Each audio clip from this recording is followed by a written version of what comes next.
Hi guys, and welcome to our Drake evidence review video here. I'm sure for the guys that's been following me on my live streams, y'all know that we were digging through quite a bit of this evidence, and it's finally done. And unfortunately, there were some things that kept coming up, so it made me delay the video as it was either new evidence or, just some other life stuff going on. But as you can see, we have quite a bit to go over, so let's get started. First, let me just go ahead and shout out the Abba and Preach channel, as they did a video that I think did a really good job showing kind of the perception and things that everybody believe that is going on between Drake and the celebrities that he interact with. As y'all know, right, everybody and their mama, it seems, on the internet thinks that Drake is a peddler, is what we're going to call it. And so I'm hoping that after this video, you can kind of make your own decision, your own informed decision at that, on the actual, real evidence that's actually there. So let's get started, starting with Millie Bobby Brown. What about your relationship with Drake? Tell me about your friendship. How did this all come about? I love him. I met him in Australia, and he's honestly so fantastic and a great friend and a great role model. You know, we just texted each other the other day, and he was like, "I miss you so much." I was like, "I miss you more." He's coming to Atlanta, so I'm definitely gonna go and see him. I'm so excited. Yeah. You and Drake? That's awesome. That's awesome. What advice does he give you? Like, what does he say? About boys, he helps me. What? Yeah. He's great. He's wonderful. I love What's him. his advice with boys? You know, that stays in the text messages. So she met Drake likely at his Boy Meets World tour, where he had a concert going on around November 2017 in Australia. Now, I did read some research papers on mentorship to kind of give myself a better understanding of the dynamics on positive impacts children get from mentors. And the first thing this made me think about was, how exactly does a 14-year-old get to meet Drake in person at a concert and get him to be a mentor? Well, it turns out that at the time, she wasn't just some random 14-year-old. By then, she was already playing a lead role in the show Stranger Things that, is super popular, and was already taken off on the public front. But after meeting Drake in 2017, she began to really start getting big in 2018, where she was named in Times as one of the 100 most influential people in the world. She had a sim character even made after her when she got a partnership with the creators. Her parental background also seemed really solid, in that if anything like shady was going on, they likely would have been all over it. Now, keep in mind that with her and Drake, we don't have the actual text messages. There's no public leaks or anything suspicious. Her parents aren't trying to sue, and we literally have nothing else to go off for. Now, I'm going to be really honest with y'all. If you can't imagine a scenario where a 14-year-old super celebrity forms a mentorship relationship with another super celebrity without defaulting to sexual behavior, you might want to talk to a shrink before you get old and that manifests into a different problem. And look, the thing about him talking to her about boys, the time between Drake's concert and her interview was 10 months. So 10 months had gone by from when she met Drake up to that point. So it's not like he was 1 month in. But even then, if she's the one asking, which can be the case in a mentor relationship, remember that her parents are not celebrities. So they wouldn't necessarily be able to 100% cover the things she will go through as a celebrity that Drake has experienced and knowledge of going through dating as a celebrity. I want y'all to think back to the hot sauce thing with the girl Drake was with. So yeah, you boys are kind of off on this one. But let's go ahead and move on to the high school girls basketball team. Me because of her. And I was like, oh shit, bitch, you got Drake to follow me? Like, what the hell? Like, that's so crazy. Oh my So God. he followed me and I lost it. I'm like, I have to meet Drake. Like, I love Drake. I've always loved Drake, still love Drake. So basically, yeah, he followed me. Maybe a year later is when I built up the confidence to like message him on like some working stuff, because I was 18 when I messaged him. And I DM'd him like, hey, He knows what the he's doing. Why is he following her on Instagram? For what reason? All right, for this, we have a good idea what's being implied here. That Drake is doing stuff like this because he's a groomer slash peddler. Now, for this allegation, since you saw how the interview is clipped, let me just play a little bit more of the actual interview before we dive in. So the Drake thing. You met him. When did you first meet him? So I played basketball, right? So he Right. really was a fan of not a fan, supported one of my teammates at the time. And And this is when because you're of in high her- school? Yeah, in high Okay. school. So he was a fan of women's basketball, high school basketball. I was her teammate, so he followed me because of her. Yeah, he followed me. Maybe a year later is when I built up the confidence to like message him on like some working stuff, because I was 18 when I messaged him. And I DM'd him like, hey, I make beats. Like, can I send you some beats? Like, no. I just wanted him to say my tag. I'm like, you don't have to. It just seems so not realistic for him to get on one of my beats. I was like, can you just say my tag for me? Is this really you? Is your page hacked? And I'm like, I had to send a video. I sent him a video of me asking again. I'm like, yeah, it's me. Like, can I please, send you something? Because he was like, oh, send me some shit. But yeah, I had to send a video confirming like my page is not hacked. Right. It is me. I make beats. But so you sent the beats and he didn't respond at that time? No, I sent the beats and they were not good at the time. When I Okay. was 18, they were not good. And he told you that? He didn't respond. So I guess no, he Right. didn't like them. Okay. But yeah, they were not that great back then. So Fast forward. And I'm like looking at them because I didn't want to just turn around. If it's somebody I don't want to talk to, I don't want to acknowledge that I saw them. Right. So I'm looking at them and I'm like, who's talking to me? Like, who is that calling my name? But they're just standing there like so in shock, just like just looking like, I'm like, bitch, who the fuck is behind me? Like, tell me who's behind me. Who is this? He ends up like right next to me. And I'm like, right along with them. I'm like, oh shit, like what the fuck? And then he was like, Cece, do you still make beats? First thing he says, like doesn't even say anything else. Do you still make beats? I was like, yeah. Even though I was just like deep into my modeling career. Because you hadn't like, even met him in real life. At this no, point, right? I never met him in real life. So I was like, oh shit. And so like, he skips the introduction and everything. yeah, I was like, oh fuck, like goddamn, that's crazy. So I was so nervous. I was like shaking damn near. I was like, yeah, I still make beats. I still make beats. And he was like, okay, cool, send me some. Walks off. Wow. That was the whole interaction. I was like, oh shit. Now, I don't want to play too much of the interview, but please do go to my video description and click on the link to go watch the interview, which should be on the number 2, especially the timestamp that I have where the Drake part starts, because you are going to be missing a lot. Drake kept the entire interaction not only professional, but he did end up actually using one of her beats in the song called The Money in the Grave. Now, the only thing left really for me to cover about this is the high school itself, which I think would be important to talk about briefly, because this apparently isn't some regular high school either. Bro, look at these names of people that came from this school. You have Marvin Bagley, Brandon Boston. Hell, you even got people like Kylie Jenner that came out of the school. You also have the children of some very famous people that played on the basketball teams, like Scottie Pippen's son. You had LeBron James' son and Dwayne Wade's son. So needless to say, you know, people came to this school either to show support for someone they knew or to support the sports team that is playing out of a school where seemingly a lot of like great people is being produced. So yeah, this one is actually another L. So let's go ahead and let's move on to the next one. We got Baka. And you guys remember one of his associates, Little Baka, was referenced a few times in Kendrick's song saying he's a predator or whatever. The same year, Drake would post on Instagram, celebrating the release of Baka Not Nice, a rapper, friend, and member of Drake's record label, OVO, following a stint in jail for allegedly forcing a 22-year-old woman into prostitution, a weapons charge, and human trafficking. The now deleted post read, "Something in the air today, a lot of good things happening at once, but this one means the most. Been waiting 11 months, Baka finally home." I just wonder if he was also banging his girl while he was in jail. Wow. Remember when he said that shit about Wayne? Wayne? Yeah. You knew that happened, right? And Wayne confirmed it. different. Yeah, so just to be clear, people saying, oh, Kendrick just spread rumors. No, a lot of what Kendrick said is actually verifiable and provable. Now, to be fair, right after that, he talks about Drake smashing Lil Wayne's girl, which he did do, but saying everything Kendrick is saying is verifiable is absolutely wrong, but we're going to get into it. Now, remember, Kendrick took a photo of Drake's actual house and put the fake sex offender pins on it. So when you consider that with his references to Baka, obviously they are implying that Drake keeps around sex offender type-ish people.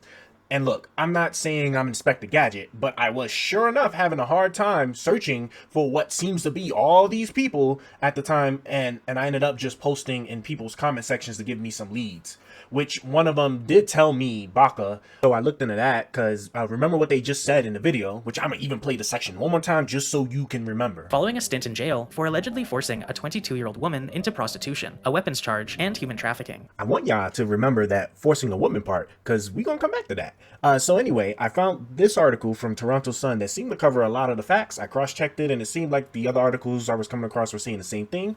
Long story short, he had some gun charges before all of this that were dropped with conditions that he basically don't get into trouble, but he got into trouble with this stuff where he was charged with assault, procuring prostitution, which is the actual charge, and you know that's basically using a prostitute, and human trafficking. Now the facts are they dropped the prostitution and human trafficking charge.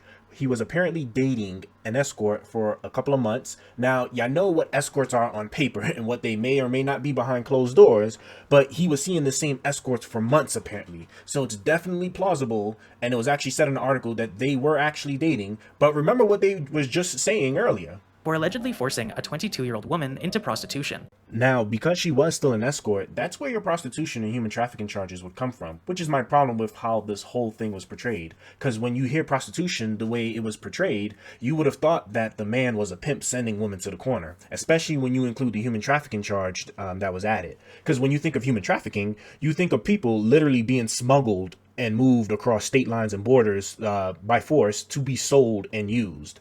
So they use these charges to portray that image of this man, Baka, even though they are the result of him dating an escort. Now, the girl didn't testify and they couldn't find her to subpoena her to do so, but they did say that this escort girl told them Not only did she not want to testify, but she had not had any contact with Baca or received any pressure not to testify. So as far as what we can tell, it was her choice. Now, as far as the story goes, apparently the official statement of fact said in the article is that she came in the house one day and the man was passed out drunk while there were French fries burning in the oven. They get into an argument, and when he got up, he got irritated and pushed her, and she fell to the ground and started crying. Now, look, I need y'all to remember, along with the album cover of Drake's house that was used for that song with the fake sex offender pins, this is the guy Kendrick is using to show that Drake hangs around and keeps what I guess are heinous people around him and employed. Y'all saw it in the video ABBA used with how they were portraying him and implicating Drake.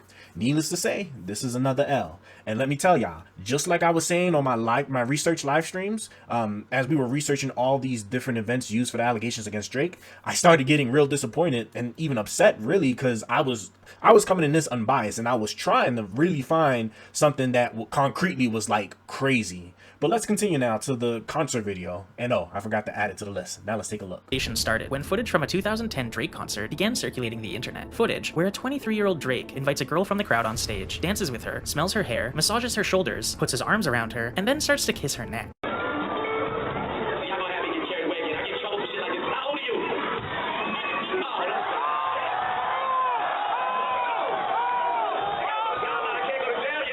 Drake walks away. It's not looking good, bruv.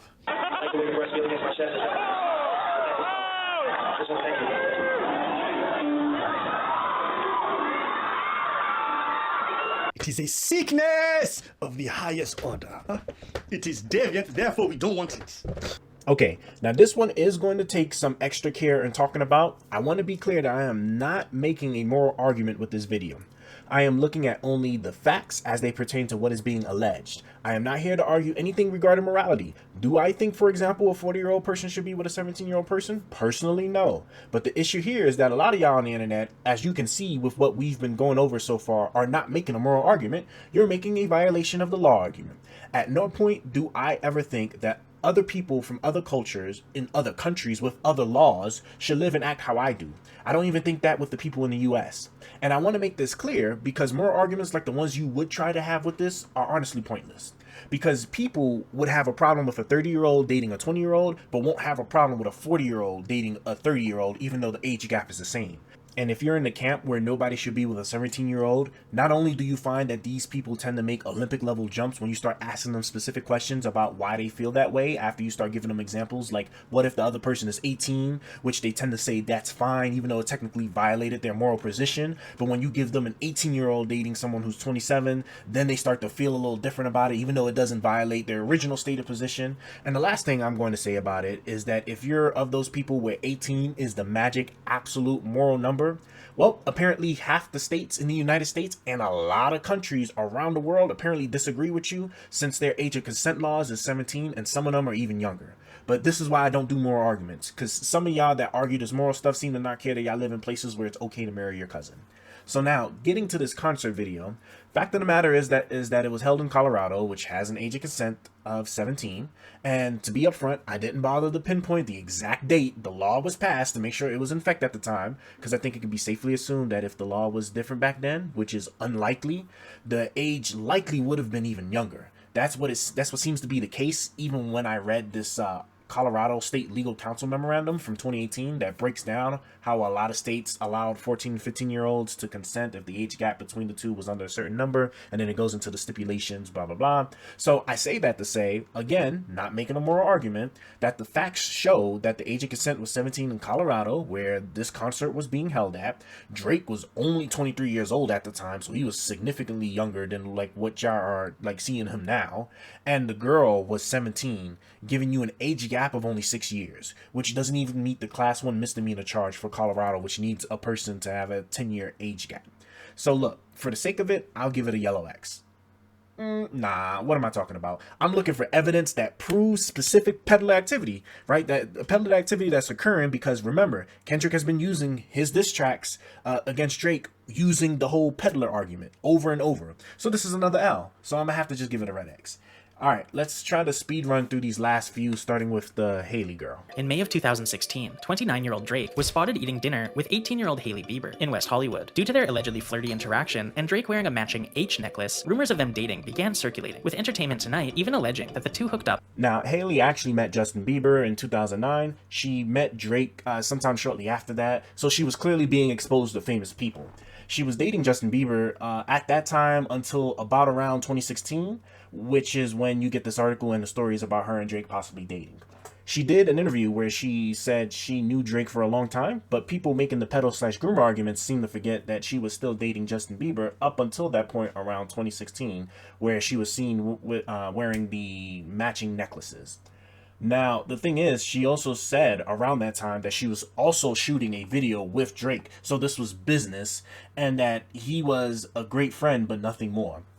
Also, do keep in mind that she was 19 at the time while Drake was 29. So without further evidence of anything that could prove otherwise, this is just another L for you guys that were being fed this stuff. A now 32-year-old Drake released a song titled Nice for What, featuring the line, "High school pics, you was even bad then." I'm sorry, bro. That's crazy. Okay, let me start by playing 4 seconds of the song real quick in case you heard it before, but don't remember that it was this song that is currently being referenced right now. Now, I'm not spending much time on either of these songs, and for this one, I invite you to read the entire lyrics to the song, because if you read them from beginning to end and actually understand what is being said and the story he's telling, Drake is basically praising a fully grown woman for her independence and how capable/unique she is. And so when you get to the part where he says that she was bad, she was even bad in her high school pics then, an interpretation that I thought when I originally first heard this song, which when you take it into consideration with what the song is saying, right, is that she was basically killing the scene even then, because, you know, in high school, a lot of people would associate, you know, your high school time as a time where like you were uglier then, or you was probably going through some awkward phases. You basically wasn't looking then as you do now. And the thing is that like with these particular lyrics in this song, right, this is what he's kind of like targeting. And the thing is, this isn't even my interpretation by myself. Like here you can see that like clearly other people thought the same thing in this part on genius.com when you go and look at the analytics for, you know, these lyrics. And so now when you go to the rest of the song, like it follows the same theme of praising this woman for who she is and what she can do and have done. So I'm amazed that y'all took essentially a female empowerment song and twisted it like y'all did. But hey, let's just look at the next one. Later that month, Drake would release a song titled Jaded, featuring the line, "We coulda waited, I wasn't Russian. Differences in ages, you're old enough, but you're still a baby." Self-snitching. Another one. See, this is what I was talking about. Obviously, with the peddler allegations, people are trying to say that he's basically admitting to that. So let me start by playing a snippet of a Joe Budden interview, which, by the way, from my understanding, Joe Budden can have some contention with Drake, so I would have thought that he would have jumped on the peddler stuff, but look at what he says. Really toyed with Drake's heart. A young woman? This record's about Georgia Smith, yes? I don't know. That's the rumor. I can't attach. That's the consensus of this. All right. There's some lines he's throwing in there that threw me off. Like when he said, "Your new dude does the same thing I do, but he's way less wavy." Georgia Smith's new dude is way less wavy. Once again, context matters. And apparently, this song is about a specific woman who was 19 at the time. And if you stop and actually reread that sentence one more time, he's saying we could have waited, meaning that even though you are an adult, because you're still a young adult, if you want to wait until you feel ready, i.e. older, that's fine too. Because when you love someone, which sounds like he fell in love with this woman, he wanted to make sure that he did things right with her. So not only am I going to go ahead and give this one an X, but I am going to actually stop right here and just skim through some of the notables I have in my notes, which are public, by the way. So just keep a lookout for the link to the public Notion page for it. And so yeah, let's go ahead and we're going to be switching over now to my OBS side, so my voice might sound a bit different in that segment, but we're at the end of the video, so let's just go ahead and wrap it up. All right, so let's go ahead and let's kind of roll through the last of these bits here. There was this girl called Charlotte D'Alicio. Long story short, allegation is that basically, you know, she was 16 years old and Drake FaceTimed her. When I sat there, dug through like all the articles and stuff, the girl was blowing up like as basically a supermodel. And the crazy thing is that this was actually referenced in the original ABBA and Preach video that we've been using, but they actually edited it out after a while. And that's because it turns out that I guess whatever was that video source that they were relying on was actually completely fake on that segment where they put together the clips and stuff to make it seem like Drake FaceTimed them when she was 16, which when you actually go through the articles, the girl was actually like estimated to be like around 19 years old. Basically, she wasn't 16. Like that's just like the thing up front is that she wasn't 16, but everybody was running with it. And then those people that made those videos portrayed it to make it look like it. And I will give the Album Preach channel at least a shout out on that part, that at least like they like took that part out of their video after the fact, because I remember watching it when it was in there, and that's why I have it written down. But yeah, no. So, and that just goes to show you guys just like what's kind of floating around there in terms of like this, you know, this fake, you know, peddler stuff. But yeah, like that's what that was. And so Billie Eilish was another one. Y'all know her.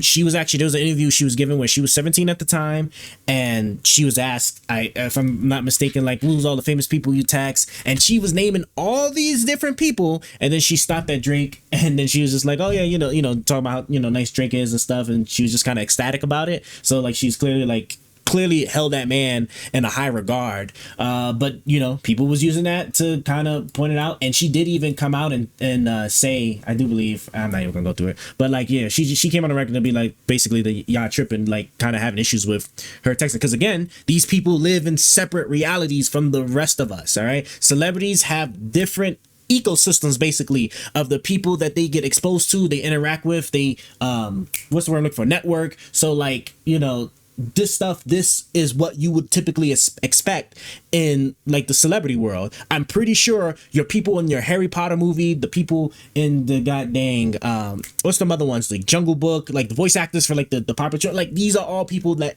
probably run into like famous, you know, I don't even want to say children, but you know, people not of the age of 18 that are obviously like highly successful individuals. But yeah, that's kind of just essentially what the rest of this is. You know, Bella Harris was actually like pretty much a completely fake story, which was kind of crazy. They made it seem like the girl was 16 when she had a dinner thing with Drake, but like the timeline that they put in there didn't make sense, and she even came out and said that no, she wasn't even there at the time that they're saying that she was there.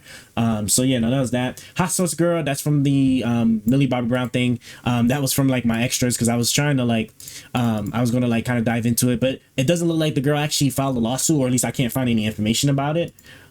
So yeah, so that's essentially kind of it. You know, the verdict, which was kind of crazy, because like the thing with Kendrick and what everybody was saying, I'm thinking, bro, we're definitely gonna find something. But like, not only is like Drake essentially kind of clear of a lot of this stuff, but like some of that stuff, right, that we went through that was actually just like completely fake, bro, that's just like, wow, like y'all are really stretching to try to like paint this man as something he's not, and it's crazy. But you know, I digress. That's the end of this video. This was my very first research video, so please leave a comment for all of the different ways that I know that it can be improved. This is probably the only video I'm going to do in that whole hip hop beef. I was thinking about doing the Kendrick stuff. As you guys saw, like in my research when I was doing my live stream on it, right? Y'all saw that we off the bat, we was coming across some like really good stuff, right? That like not verifiable, but you know, if you compared it to what we was coming across, a lot more believable, or a lot more oomph behind what was being alleged versus what was you know, versus like, you know, the actual matter of fact. And that's just, you know, that's just like what matters the most, right? Is the stuff we're looking at, like, does it hold up to scrutiny? And for Drake stuff, none of it held up to scrutiny. And to be fair, you know, there was that whole thing with the concert video that was like I guess if you was making a moral argument like we were saying earlier, but I'm not about to rehash that, because again, right, we were looking for the peddler stuff. We weren't looking to see like if people had like a moral issue with somebody of a certain age group, dating somebody else of a certain age group, because as you saw, right, that can go all different kinds of directions. So yeah, that's about it. Thank you guys, and stay tuned for the next stuff we do. Later.